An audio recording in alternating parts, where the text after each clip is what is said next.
Afternoon everybody, Rich here, back again for another video for the Diecast F1 review. Here today is the Ferrari F310B from the 1997 Formula 1 World Championship, and in the car once again is Michael Schumacher. Now the F310B was supposed to be an evolution of the 96 car, which of course is the F310, but it bears absolutely no resemblance to the 96 car. The 96 car was a big, heavy, overweight thing, and this is quite a low, slender, attractive looking car. Although in my eyes the 96 car was pretty attractive as well. The 97 car was fast out the box pretty immediately, although not as fast as the Williams.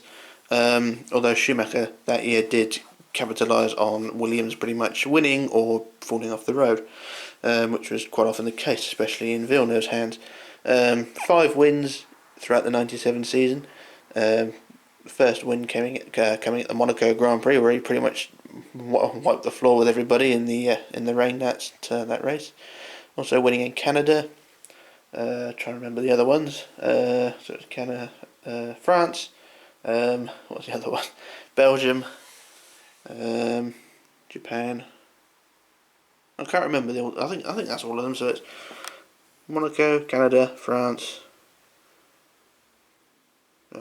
Belgium, Japan. Yeah, that's 5. Yeah, 5 wins that year. Sorry, I'm just having to reminisce about things.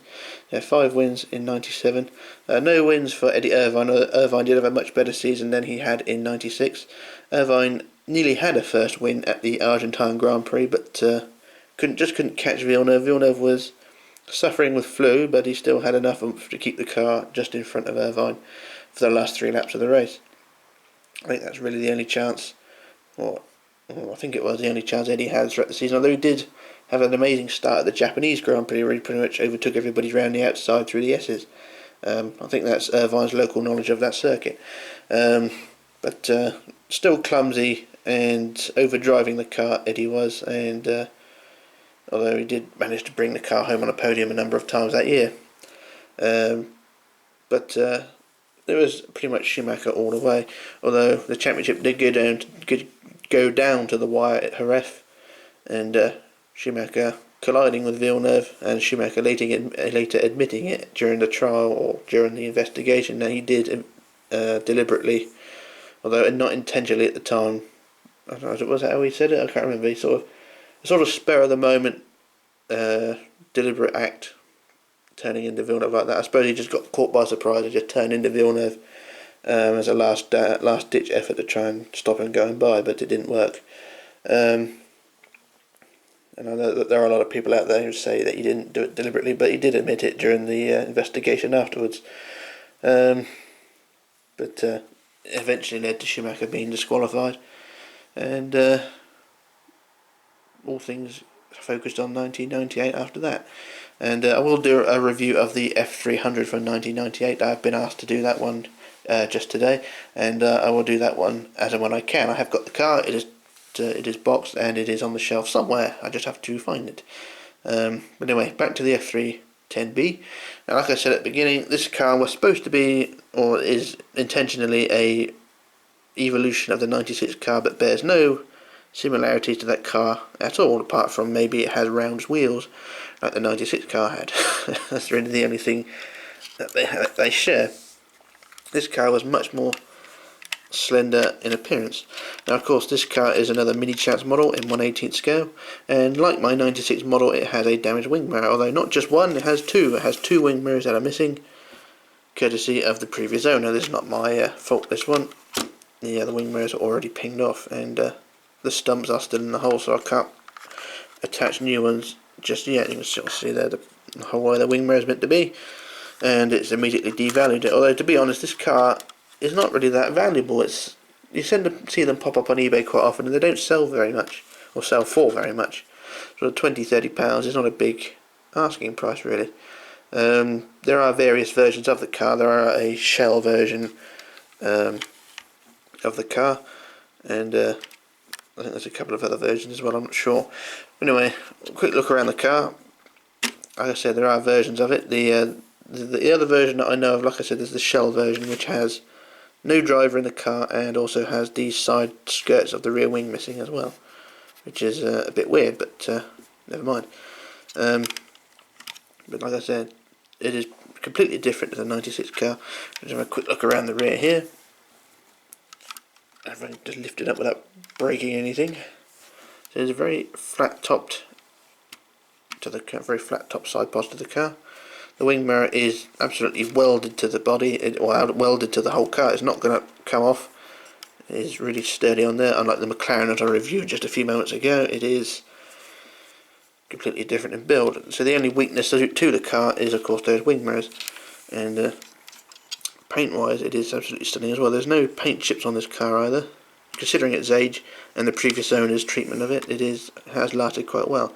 The only issue I've had while I've had it is the front wing had fallen off. I think it just fell off anyway, because there are rivets on the bottom here, but the rivet on this side had broken off. Well, I say it's not a rivet on this side, it's just a peg from the underside of the nose, but it just broke off, so I've had to glue it on, and it's not stayed on all that straight, so you can sort of see the glue has gone a bit yellow around the nose there, so that's one thing that's let it down. And yeah, it is a bit of a wreck as well. Strength wise though, compared to the front wing, the car is absolutely bulletproof. I mean, the steering is absolutely rock solid. It's not going to break off. The tyres are really solid on this one. Suspension, although flexy like all previous models, it is not going to just snap off. Barge boards are a bit flimsy because they're quite long plastic pieces holding them on. So if you look here, you've got this long bar holding it on, so it is a bit iffy and flexy, but apart from that, it's pretty good.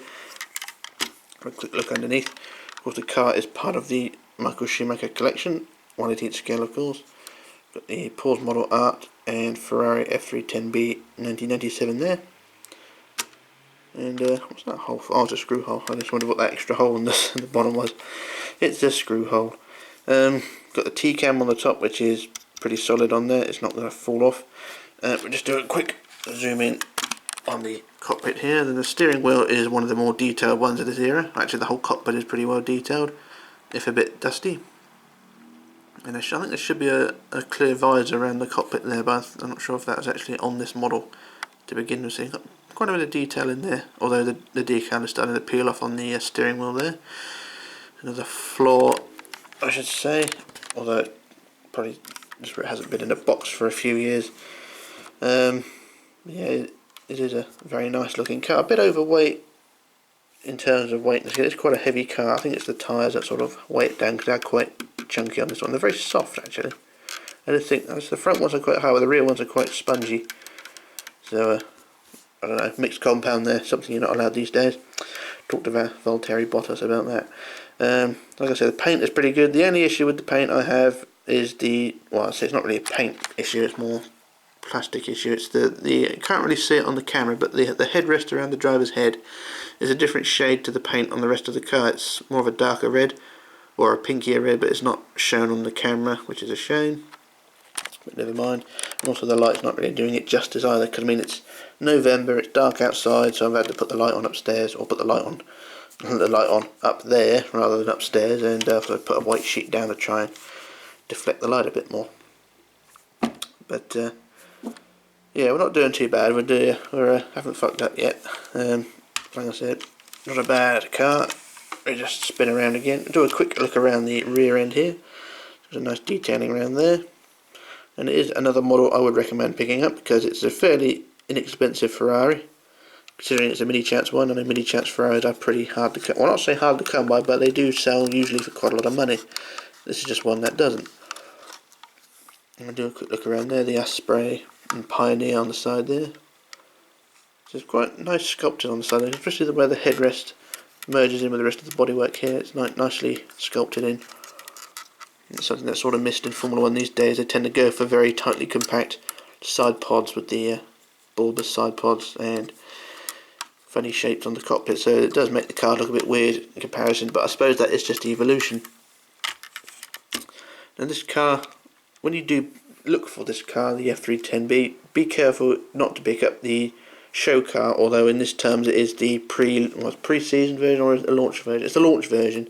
If you pick up the 98 launch version, you basically get this car with groove tyres, so you don't want this version, or you don't want the 98 launch car, so basically it will be this car with groove tyres and silver wheels rather than gold ones. So you can pick that one up and use it for spares to repair this one, which is something I might do. But you might get caught out there, so be careful when you're looking around for them. The show cars don't really hold their value, but sometimes they do. You know, it varies. And I just rubbed a lot of dust off the front wing there. You see how dusty this thing is. Need to get a better cabinet, I think. But yeah, it's a very good model, and I will recommend picking it up. Like I said, it's fairly inexpensive. They don't tend to sell more than £30–40 mint in box, especially if it's the Eddie Irvine version. The Schumacher version of course comes in a Schumacher edition box. If you watch my '96 Ferrari review, you would have seen that the box is bright red like the car. So that's the Schumacher edition version. The Eddie Irvine version comes in a normal Minichamps box, wire black with checkers on it. Pardon me. So that's the box issue sorted. But there ain't really much else I can say about this car. It is a nicely made model, although despite its flaws on my part, well, I say not my part, but the previous owner's part, the wing mirrors are missing, and the front wing is a bit pissed. But apart from that, I would recommend it. Yeah. Not much else to say really. And I will do more reviews later on. I've got like I said, the F300 to review very soon. I'm pretty much going through all the all cars at the moment. I'm trying to get them in order, season order. So I started 96, 97, then move on up through the years as far as I can get, basically. So we'll get the F300 out the way after this, which is the 98 car, and that will be the last car of the Minichamps era, the last Ferrari of the Minichamps era rather, and then we move on to the early Mattel Ferrari models, which are pretty poor in comparison really, but enough said about that. But anyway, this is my review. This is Rich signing off, logging off, disappearing, and I shall return with another review. So bye for now.